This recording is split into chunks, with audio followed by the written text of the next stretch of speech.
మన రాష్ట్రానికి మంచి పేరు రావాలి, మన రాష్ట్రానికి అదిగో విద్యలో నెంబర్ 1 రావాలా, వైద్యంలో నెంబర్ 1 రావాలా, సదుపాయాల్లో నెంబర్ 1 రావాలా, ఇండస్ట్రీస్లో నెంబర్ 1 రావాలా, లేకపోతే కనుక వ్యవసాయంలో నెంబర్ 1 రావాలా, ఇట్లా కోరుకుంటాం.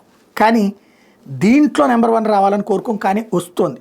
సౌత్ ఇండియాలో తెలంగాణలోనే అత్యధిక మంది మద్యం సేవిస్తున్నట్టు కేంద్రం చెప్పింది.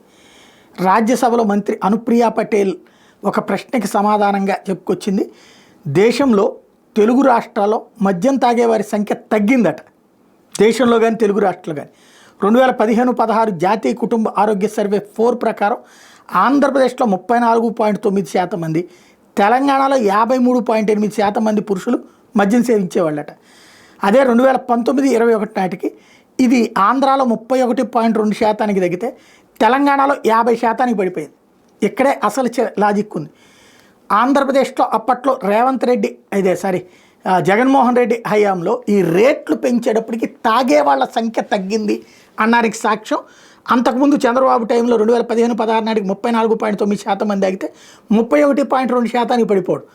అదే సందర్భంలో కేసీఆర్ టైంలో తాగుడు విపరీతంగా పెరిగిపోయింది, 53.8% మంది. ఇప్పుడు కొంత తగ్గింది, 50% తగ్గింది. కానీ ఇప్పటికీ దక్షిణాదిలో హయ్యెస్ట్ మద్యం తాగేది అక్కడే. అదే సందర్భంలో ఆంధ్రాలో మద్యానికి సంబంధించి ఇప్పుడు నెక్స్ట్ స్టెప్ ఎట్లా ఉంటుందో చూడాలి.